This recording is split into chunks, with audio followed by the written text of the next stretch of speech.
Welcome to Political Paradigm. I'm Terry Ikumi. My guest today is a politician, former member of the House of Representatives, has been in the PDP, the APC, and now the New Nigeria People's Party. Honorable Abdulmumin Jibri is my guest. Honorable, welcome. Thank you so much, Terry. It's such a pleasure coming on your show for the very first time. It's been a long time coming, hasn't it? I think I'd like to start the conversation with you. Let's talk about your political career. You seem happy now. Seem like you've made a very good political decision with where you are right now. Is that the case? Yeah, absolutely. And I have said that repeatedly that in the last 7 years, it's been very, very tough for me. Before the last 7 years, I've had a career running from business to the academia to politics for 16 years, and it's been smooth and I haven't had challenges. It's been progress all the way. And for some reason, in the last 7 years, I've just been jumping from one crisis to another and the rest. I have said that in the statement that I made, and I don't want to go back into that detail, but now I'm where I can call home, I'm at peace, and I'm very, very happy. Well, where's your loyalty to the APC, especially President Muhammadu Buhari? I ask this because when you lost your election in 2019, I believe, he appointed you as the executive director of the Federal Housing Authority, and that appointment was sort of a compensation for being a party member, a member of the All Progressives Congress. And what you did was reward him by jumping ship to the New Nigeria People's Party. Where's your loyalty? Well, on the issue of loyalty, I don't think changing parties or moving from one party to another should question one's loyalty, because practically everybody has changed parties. Almost everyone, you will say, has moved from one party to another, just like myself. And I try to isolate the respect I've always had for President, but I will continue to have that respect for him. But I do not think it's a compensation for the role I have played. I don't think APC will ever pay me back for all the sacrifices that I've made for the party. I don't think the issue of compensation should come into that. It wasn't a compensation. Do you share a personal relationship with the president? Oh, absolutely. And I keep saying that the president has been very, very gracious to me. And I don't think, if I take the National Assembly as an example, if you take away the presiding officers that I've worked with over the years, nobody has had the privilege of access to the president like myself, and I'll continue to cherish. So in that case, when you had your issues within the APC, did you approach the president? Oh yes, I can remember the last encounter. I was with him, and I even went emotional, and because the problems were just too much. And while I was talking to him as a father, I even broke down in tears. And as far as I'm concerned, he gives instructions. I mean, I broke down in tears. I can remember my last one-on-one with him, and in all the instances that I have met him, particularly discussing my problems, he's giving clear instruction on what needs to be done.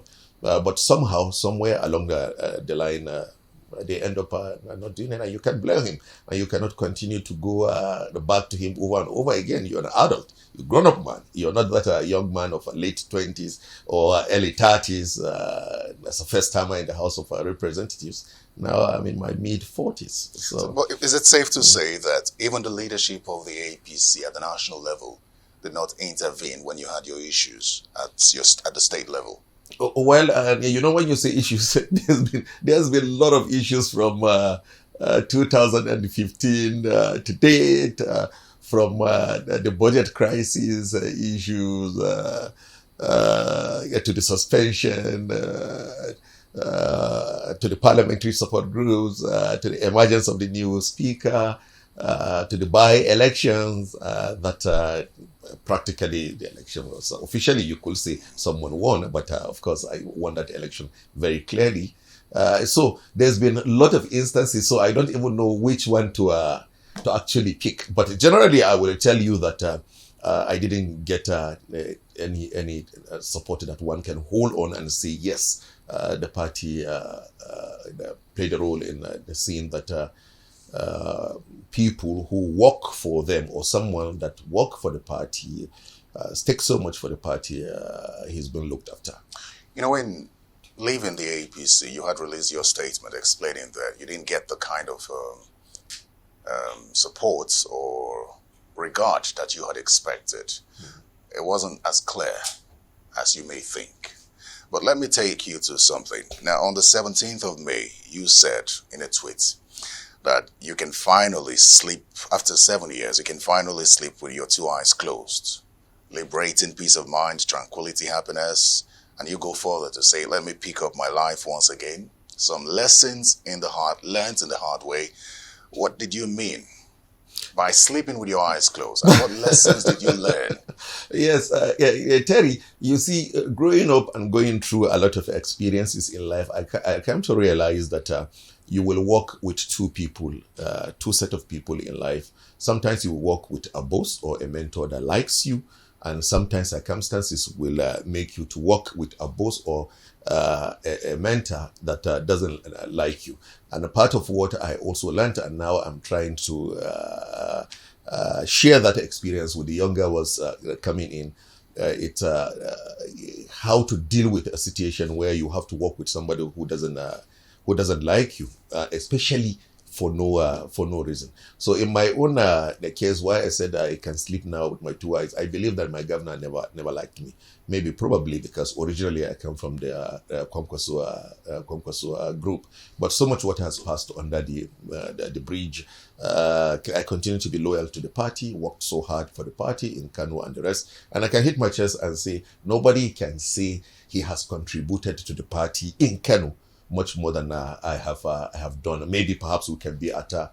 The records are there and everything we've done are there. But I actually believe that the man never liked me, and there's nothing that I can do about that. So when I say I can sleep with my two eyes, I mean that I will not be waking up in my dream and seeing my governor chasing me here, chasing me there. And he's so determined to ensure that I never move beyond where I am. Get this right. He has never wanted me to leave APC. But what he wants is that I should remain where I am. I should never grow. What he wasn't able to do is to sink me below where I am. And he's attempted severally to do that. But I kept afloat and I remain on the foundation. But again, what he wants is that Jibri should never have an ambition. Never says he wants to go back to the house. Never says he wants to go to the Senate, never aspire to be governor of Kano State. Any indication of any ambition. Have you always known this? I'm asking this because between the 2nd and the 5th of May this year, you posted pictures of yourself and the Kano State Governor, Umar Ganduje, and you described him as a loving man. You called him your governor. And then 2 weeks later, you're describing him as vengeful. You're saying he abused the privileges of his distinguished office to frustrate your career and that of many others. So at what point did you lose the love? Okay. It's part of what I'm telling you, that all the while you've tried to be an obedient son. Despite knowing that you're not liked. Absolutely. And for 7 years, I know that. And I continue to be patient. And that's why people said, oh, if you've been patient for 7 years, even some people that I spoke to during the time of the last days of the crisis, they said, no, don't go. You've already endured this man. And he's just have 1 year left and the rest. No, I just needed to go. And I wanted to prove a point that I am not, I've never ever been propelled by what I'm going to get in any setting that I have belonged to. Go and ask the people that I have worked with. They will tell you, I don't give condition. I don't ask for. So when people say, oh no, you're working at the national level, you go and meet, you go with Aswaju, you will become a minister, you become this and that. Why do you throw away that? All that, I'm not guided by that. People talk about, oh, you've invested so much in APC. I said, yes, I've invested so much in APC. They should go with everything that I've put in there. I'm not interested in that. So what you saw was a series of display of absolute loyalty to the party and to the governor. Despite that, I think it's safe to say that we understand now that the reason you left the party was that the governor pushed you out of the party, basically. What we're curious to find out is there were other parties. You could have returned to the PDP. Why did you choose the NNPP? Well, I choose the NNPP because in the first instance, my departure from Kwankwaso was circumstantial, and everybody always knew my relationship with him, and it's just natural. It's automatic. Maybe that's why the government didn't like you. Well, that's his own. That's his own cup of tea. And so everybody knows that if I'm going to leave APC, I'm going back.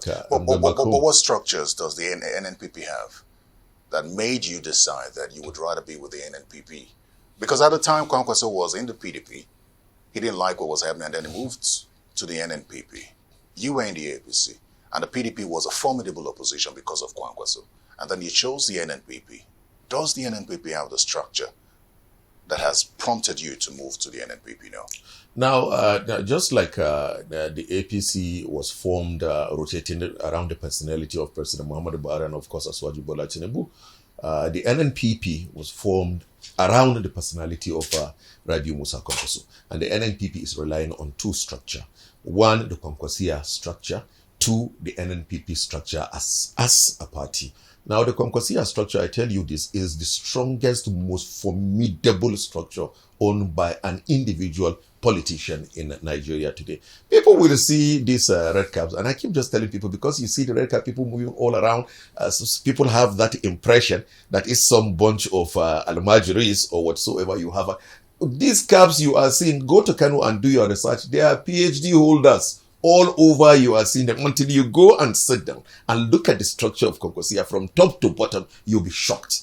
These are all professionals, PhD holders, master's holders, lecturers in universities, workers in the private sector, self-employed people, and the structure is all over Nigeria, except you choose not to take note of.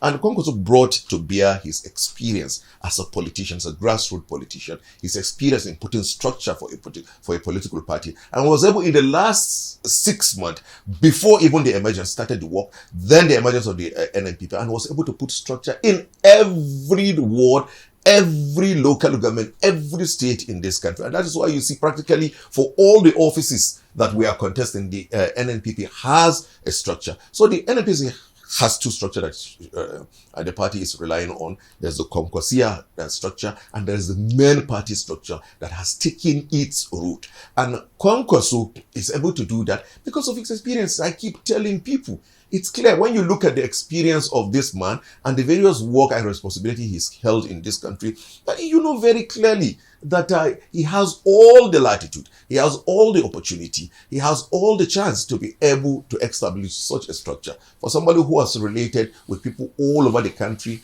as a deputy speaker, member of the House of Representatives, as a governor, as a minister, governor again, senator of the Federal Republic, ambassador, and the rest, you have no question. He has a reach from every corner of this country. So the structure is there. We will talk deeply about that structure that you're so proud of. But let's finish with you now.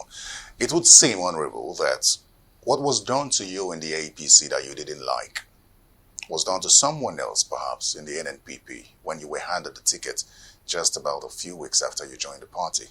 You were given the House of Representatives ticket, which you were denied in the APC. Do you think you were handed the ticket in the NNPP, or you deserved it?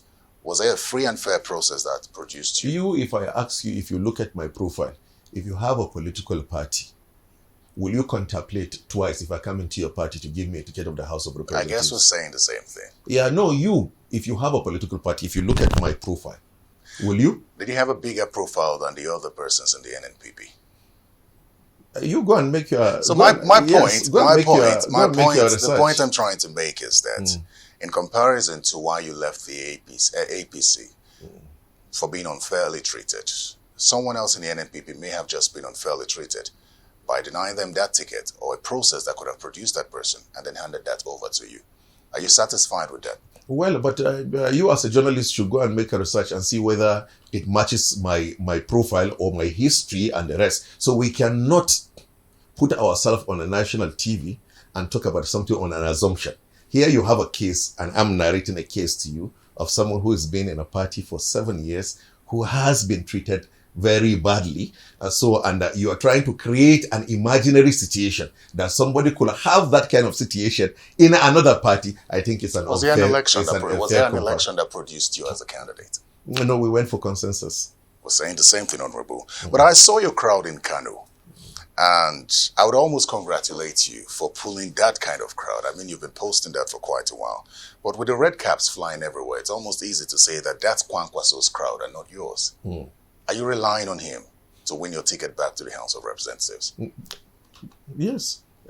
Me, myself, Kwankwaso, we're all one. Yeah. So, and I can't compare myself with Kwankwaso. Kwankwaso has more people than any living politician in Kano. So if you say it's the people of Kwankwaso, it's such a compliment because, of course, he has people. Even in my own village, he has so many people. And as I've said, he's the single most influential politician today in northern Nigeria. Honorable, let's talk about your sharp switch from Tinubu to Kwankwaso. As DG of that campaign organization, did you speak with him before leaving the APC? Yes, I did. What was his reaction? Yeah, he wasn't happy. He tried to keep you back? Yeah, he wasn't happy. You know, for many, you had spoken so well of him, and some would question whether you'd be fully in support of Kwankwaso's presidency. Well, let's put that aside and ask you this question. Considering how well you try to sell Asiwaju Bola Ahmed Tinubu to Nigerians, and how you're selling Kwankwaso now, if you put them side by side, who do you think has an edge and why? Kwankwaso. Why? Because if you compare the profile of both, it's as simple as that. If you look at what is at stake is governance and leadership. So if you look at their pedigree, both of them equally all qualify. Asiwaju was a senator of the Federal Republic and is a two-time governor of Lagos State. Kwankwaso was also at National Assembly, same time with Asiwaju in 1992. But Kwankwaso was a presiding officer, deputy speaker of the House of Representatives. Kwankwaso was also governor twice, each at separate decades. 1999, 2003, then of course 2011 to 2015, with different dynamics of history and everything and the rest. Then Kwankwaso was also a minister of the Federal Republic of Nigeria, was also an ambassador, was also a major appointee of the president to the NDIC. Then Kwankwaso has also a unique experience of being a presidential presidential aspirant in all the major political parties. He's been a presidential aspirant 2015 in the APC, been a presidential aspirant PDP in 2019, and now he's a presidential Never made it out as a candidate in any of those parties because of the big names that were there at the time. Yes, because when you emerge as a candidate, the next thing is that you are talking about an inter-party inter-party battle. That is a battle between your party and another party. And then there's a separate intra-party battle, so which is the one that an aspirant goes through. So going through a contest within the APC, it shows you that he understands the internal happening, the power configuration of the APC, and also understand that of the PDP before emerging as a. So there's no. I don't think it's a difficult question for me to ask, but get something very, very clear. I keep emphasizing that I believe in Asiwaju. I continue to believe that he has the capacity to be a very a good president, and I have not taken back anything that I've said about Asiwaju, and I will not. Very well then. Yes. But you insist that Kwankwaso is a more popular candidate. Absolutely. Than everyone. Absolutely. Not despite even Asiwaju with all of them. Despite the fact that Kwankwaso tried to take Kano State for PDP in 2019, and he couldn't do that. The governor gave that to the APC, President Muhammadu Buhari. Now that the APC... Let me correct you. Officially, APC won Kano in 2019. But in real sense, Kwankwaso's PDP won the election. Kwankwaso defeated us, hands down, all of us. And that's why we keep saying that even when Kwankwaso didn't have a Jibri, didn't have a Kaus Muela, didn't have a Kabir Rano and many other people that have now moved to the Kwankwaso group, the NNPP. Kwankwaso defeated us completely. Kano State government, he defeated us. He won that election, clearly. But officially, APC won the election. What does that even mean? Yes. It's as simple as that. Officially, APC won the election. But in reality, 2019 election, everybody knows, including APC members. At what point did the results change?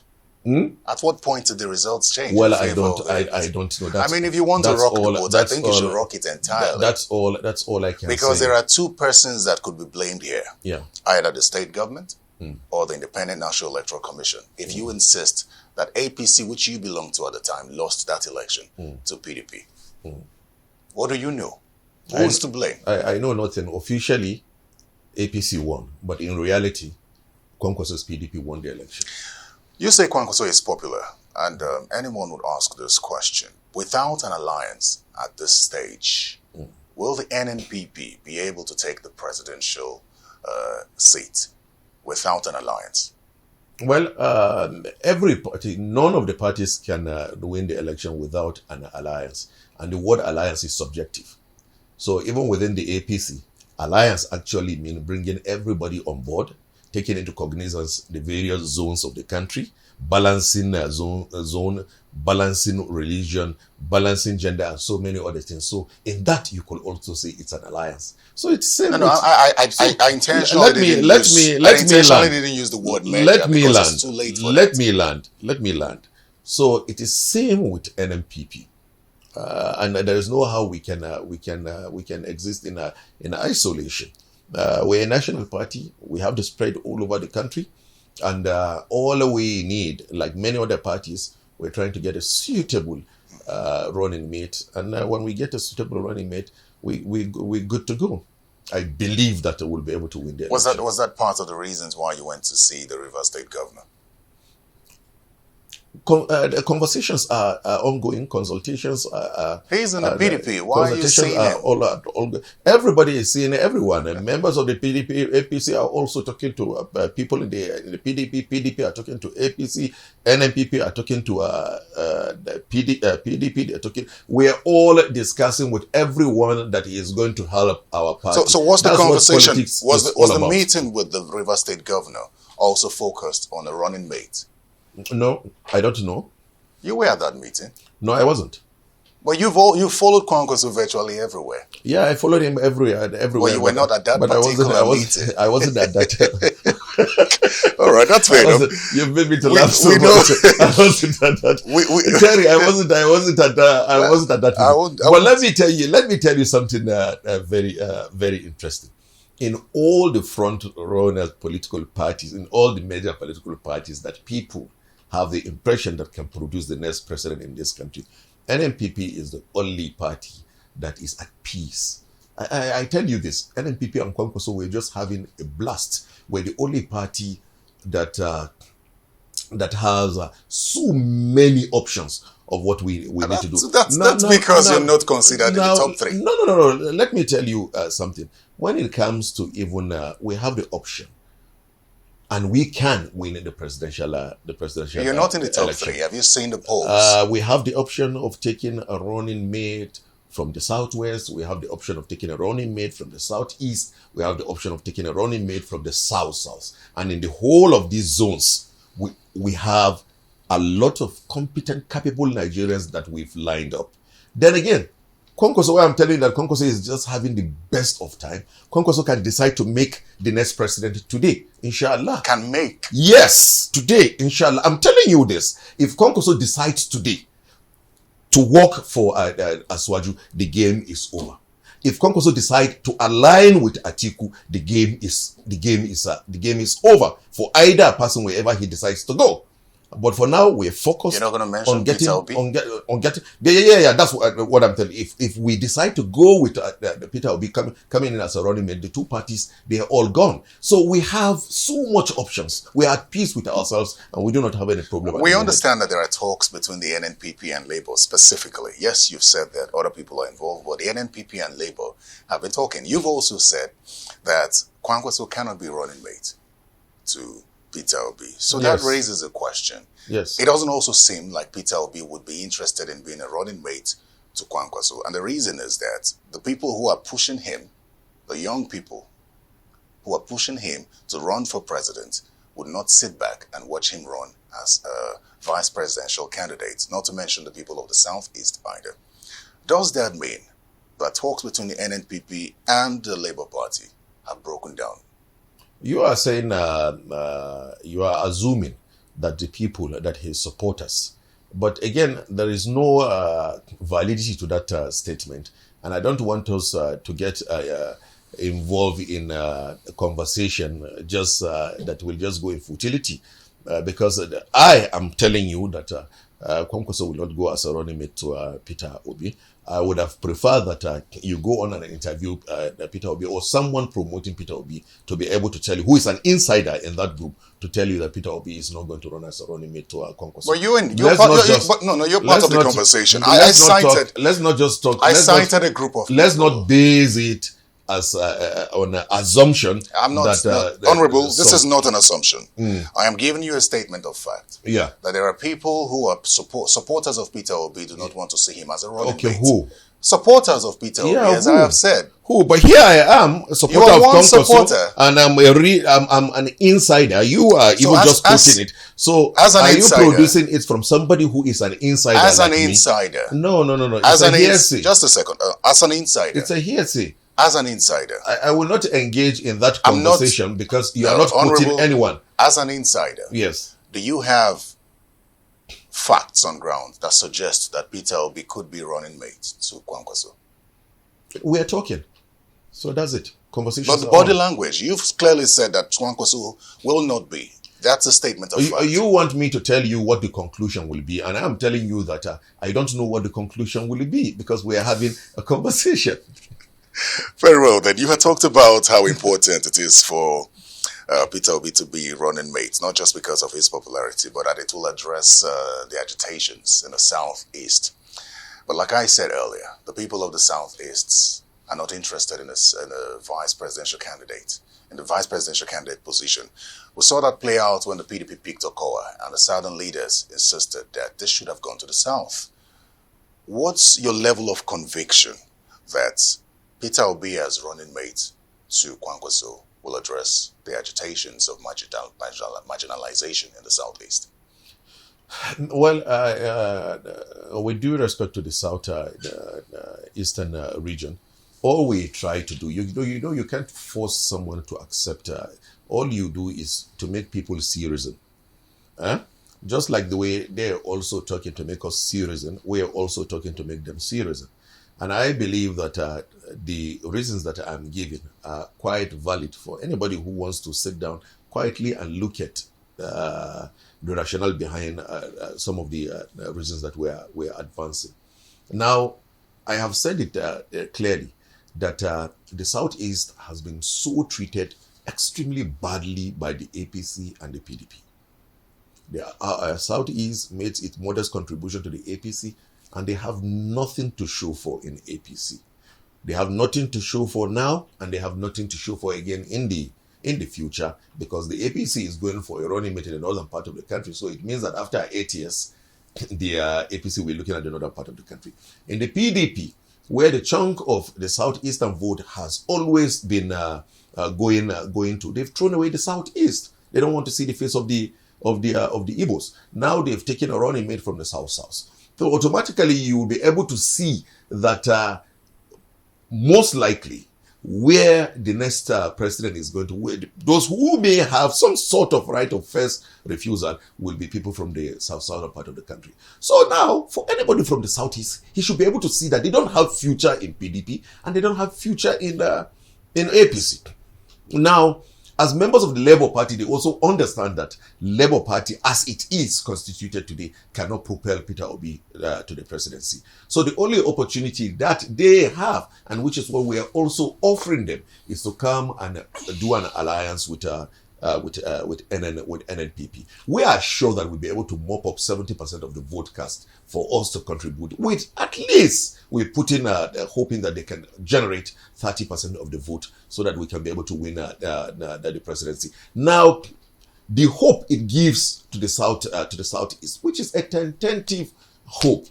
Since the era of Vice President Alex Ekwemi, the southeast has never been on the table to discuss the presidency in real time, to take over the presidency of Nigeria. They've never been given that opportunity. This will be the first time that they will sit on the table with the NNPP to discuss, sign a concrete agreement that after Kwankwaso, it is going to the southeastern part of the country. Since after Alex Ekwemi, this will be the first time the southeast will have that clarity that after certain numbers of years, after this man, it will be our turn. And I believe that is the safest route for them to go. But again, they have their option to decide to hold on their votes, waste it if they want to, just to demonstrate the strength. The Yorubas have done that for decades.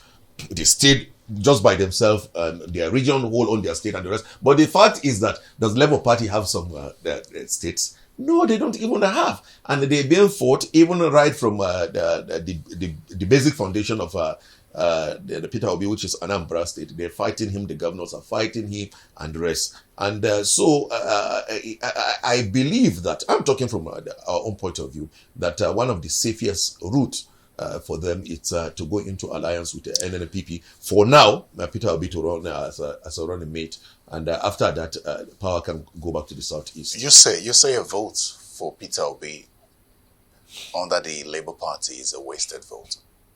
Pardon? You say it's a wasted vote. No. I said the vote of the Labour Party cannot give them the presidency. So if it is in terms of the presidency, they can decide to waste their vote. So, which is to vote for Peter Obi, and they don't win and they waste the vote, because the chances that they will produce the governors in that region is very, very minimal.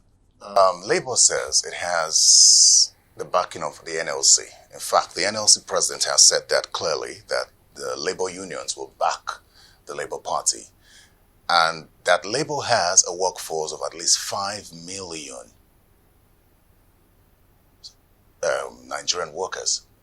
Is that a waste? Bearing in mind that Atiku came second with Peter Obi on the ballot with 11 million votes. You think 5 million votes, if they go to the Labour Party, will be a waste with workers across the country? I don't know about that.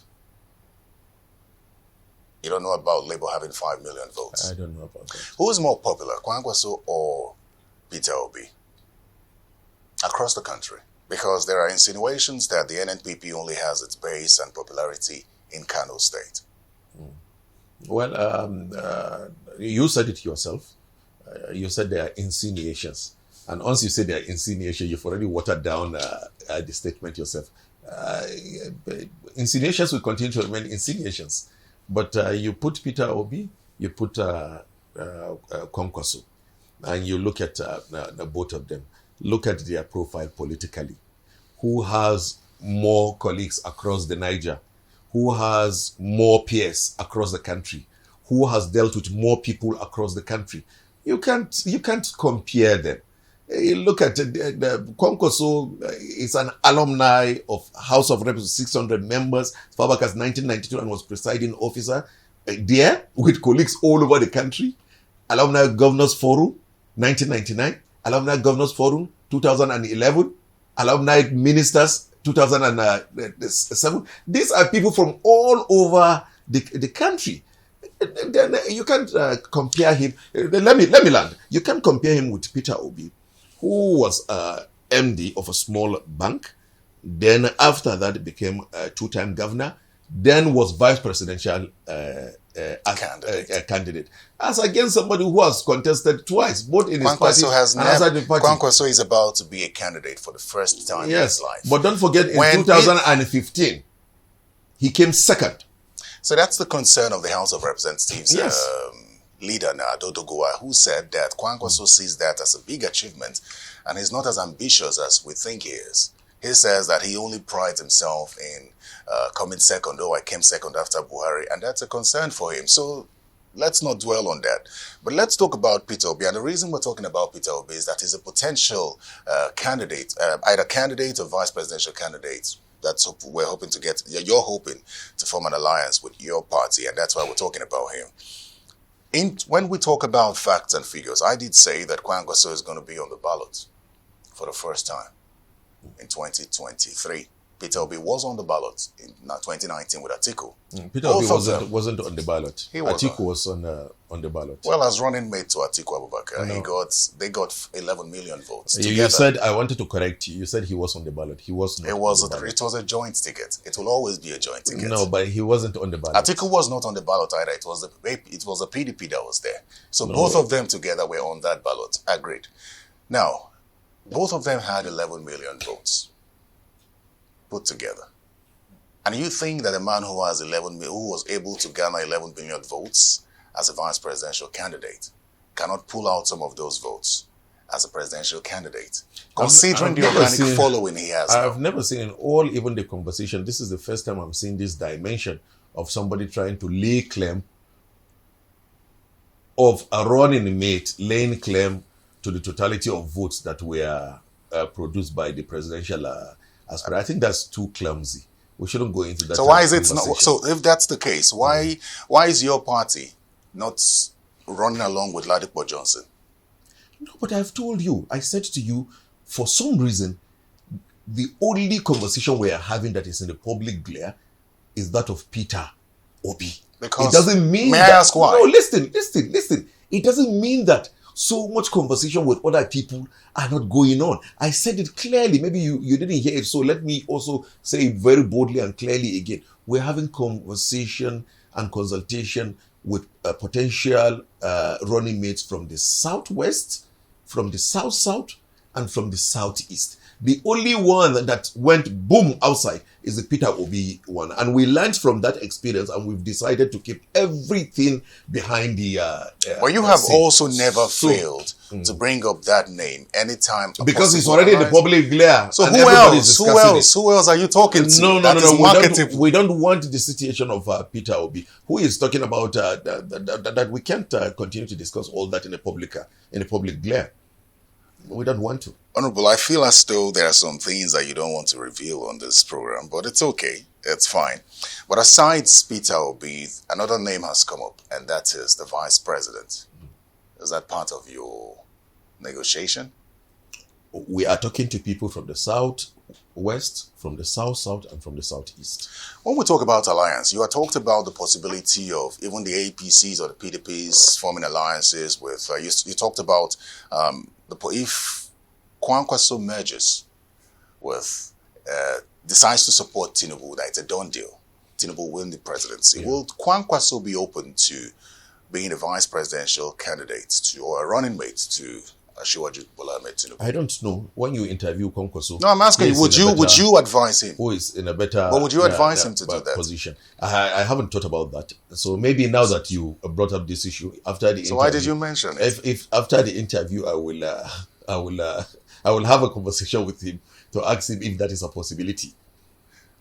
You'd mentioned it, and that's why I have sat on it. And I think I will still sit on it. I mentioned what? You mentioned that if Kwankwaso decides to support Asiwaju in what capacity? Yes, that's what I'm saying. And what I'm referring to is if he decides to go into an alliance. What will this alliance be? Tinubu president, Kwankwaso vice president, except if or Tinubu and then Kwankwaso will drop his ambition and then support. Except Tinubu if such alliance come to bear before the details will be discussed. If he wants to, that's what I said, he can decide. I was trying to tell you so that you don't quote me or people do not quote me out of context. So it was a general statement that I made that as it is today, the only party and the presidential aspirant that is having a blast and is enjoying the ride is Kwankwaso because of multiple options that he has. He has the option of going straight for the presidency, which is what we are doing now, and we are shopping for a running mate. And I said he can decide to go into alliance with Asiwaju and shut off Atiku from the game.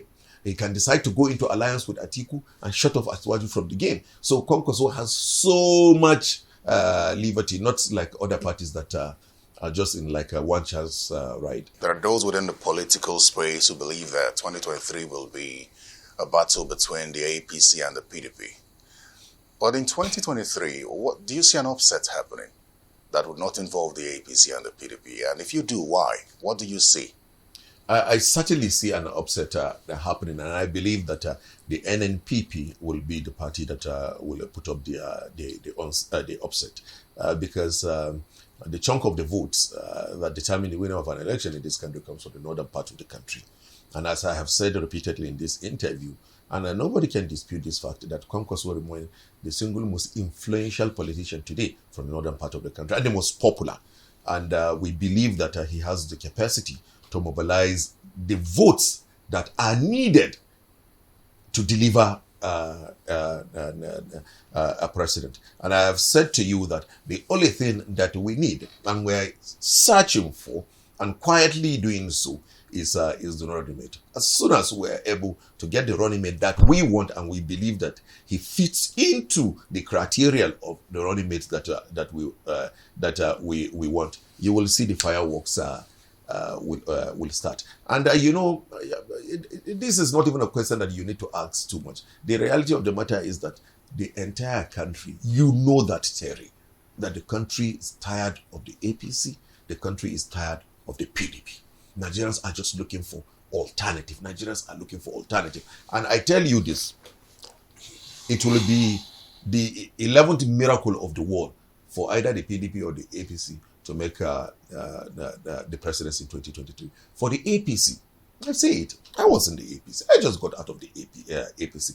APC has destroyed itself, because there's so much infighting. Yes, everybody will say it is akin to a political party, but in the case of the APC, it's just so much infighting, no solidarity, no unity, bad blood, backstabbing, so much blackmail and everything in the APC. And I don't see, because I'm an ins, I know APC deep down. I have sat down to look at how can these forces unite.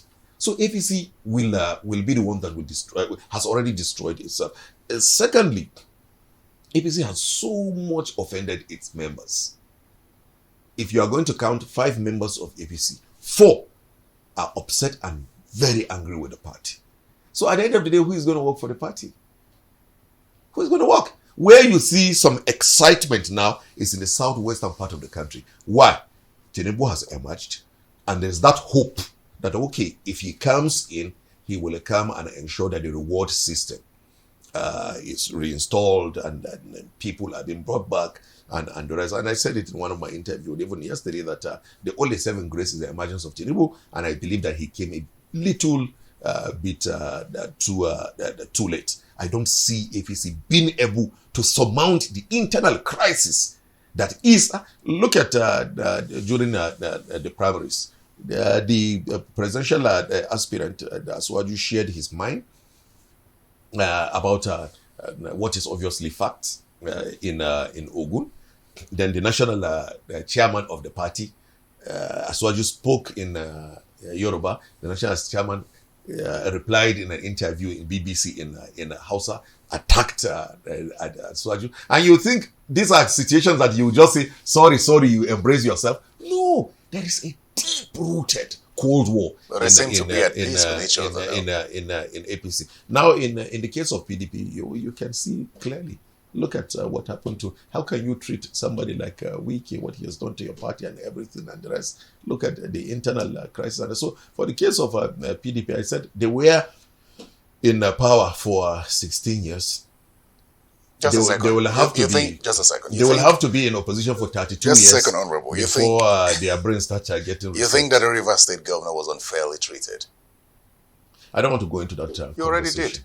Yeah, well, when you say he was unfairly treated, what's the unfair treatment? I really wouldn't want to go into that conversation. I want to just keep it at that. You can interpret it the way you want to interpret it. It's not interpretation. My concern is you're trying to explain why certain parties don't stand a chance against the NNPP, and you feel like there's some disintegration in the parties. Yes. You see, Terry. I believe that what we should even focus is to look at even the candidates, to look at the candidate of the NNPP. I don't think Nigerians will want to miss a Kwankwaso as president of this country. Who wouldn't want to miss a Kwankwaso as the president of this country? He has all the experiences. We kept rewinding it, reminding Nigerians that he has had experience at the legislature, as member of the executive. Every aspect of life he has it. And most importantly, he has the capacity of picking the right people and putting them in the right places. What more can you ask for? In all the candidates, put them on the table today here. Show me one person that has better qualification than Kwankwaso. But you say they're all qualified, eminently qualified. Yeah, and I still stand by that. I'm not so withdrawing. So if you stand by that, where do you place the agitations for power to shift to the south? Let me even add on that. And that is the silver lining, the only silver lining that is in this. For the first time in this country, we're having candidates that are contesting the election, and all of them, except you want to be untruthful to yourself, all of them have the capacity to run this country. But what we are looking for and what we are looking at is who has an edge. And you asked me that question previously. Your edge is credentials. And I said to you, Kwankwaso has an edge, not only in credential, in capacity, in every other criteria that you want to look at. He has an edge. When you say that everyone is eminently qualified to be president of this country at this level now, especially all those in the race, where do you place the agitation for power to shift to the south? Well, events in the last few months has laid a precedence about the issue of zoning of power, and it has become now the responsibility of the party, and that is the reason why the PDP zoned to the north and the APC zoned to the south. That has laid a precedence. Whether it is right or wrong, whether it is safe or dangerous, now everybody has accepted that the issue of zoning, everybody has accepted now in this country that the issue of zoning now is a function of a political party. So a couple of months ago, I was in an APC, and what the APC are doing now is to zone it to the southern part of the country. Today, I'm in NNPP, and the NNPP as a party unanimously adopted the presidential aspirant in the northern part of the country. So it's a function of the political parties, and that's what the country will have to contend with. And I think the party that has altered that significantly is the PDP. It's also important that whenever we talk about the issue of equity, justice, and fairness in terms of power balancing in this country, there are three issues that rotate around balancing of power. It's not only regional balancing. There's also religion balancing. Then again, however you look at it, there's also gender. Women. We keep promoting that women, we have to start carrying the women along. Certain positions you have to say, no, look, this should be zoned to a woman, or that should be zoned to a woman. And we want to toy away with religion. For instance, in the case of the APC, and I have criticized that process by saying that the APC has been a bit selective, because in terms of they talked about equity by moving the presidential slot to the southern part of the country. When it comes to religious balancing, the same northern governors that sat and took the presidency to the southern part of the country are saying, no. When it comes to religion, religion is very, very important. And I'm not saying this because some people could listen and say, oh, Jibri is playing politics. He wants to put, he's now in NNPP. He wants to put APC in a difficult situation. It's not in a difficult situation. We lived and grew with northern Christians. They are our friends. They've been our neighbors. They've supported us. And I shared in how they feel. They've been talking to us. And a Christian guy that I grew up with called me a couple of days ago. And he said to me, do you know what you people are telling us? He's a childhood friend, grown up person. I said, well, what? He said, what they are telling us northern Christians is that you northern Muslims can never vote for us. I said, how? Then he explained to me, he said, for instance, in APC now they are saying, if they pick a Northern Christian as a running mate, APC will lose the election. He said, implicitly, what you are saying is that you will not vote for us because we are Christians. I felt demoralized. And I believe that beyond thinking about winning election, we should also think about what is right. I know that all the parties haven't balanced region, they will also balance religion. And I believe that that should be an important consideration in all the political parties, particularly the APC. If you look at the APC, you have distinguished Northern Christians. You have the boss Mustafa. You have the Landlong governor of Plateau. You have the Yakubu Dogara. You have also the former secretary to the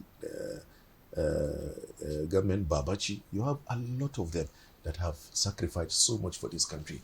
So it hurts when such people sit down and watch you to say, oh no, if you put them forward, they will lose. I think it's a sensitive issue that at this point we need to manage it carefully.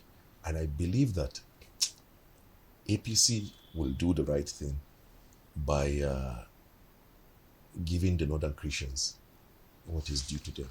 Great. I see that the NNPP has done that with Ladipo Johnson, even though he's a placeholder, I believe. What's your problem? Let me ask you. Terry, what's your problem with Ladipo Johnson? You said that. Terry, what's your problem with Ladipo Johnson? Please allow Ladipo Johnson to rest. I like the fact that you mentioned the gender balance. So let me just take this opportunity to ask you this: is the APC in conversation with any female vice presidential aspirant? Is the NNPP, I beg your pardon? The NNPP. Yes. Yeah, both male and females. Okay, great. So let's, just as we round off, let's talk about Kano politics. As I said, you've also emphasized how strong the NNPP is in Kano, and there are permutations suggesting that the NNPP may take over Kano in 2023.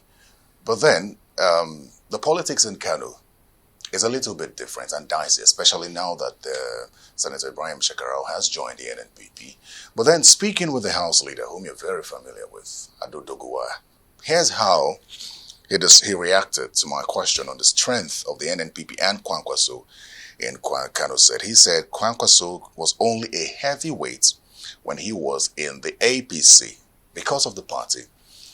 He said APC won Kwankwaso's constituency, won his local government, won the senatorial zone in the last election, even though Kwankwaso had put forward a candidate from the PDP at the time.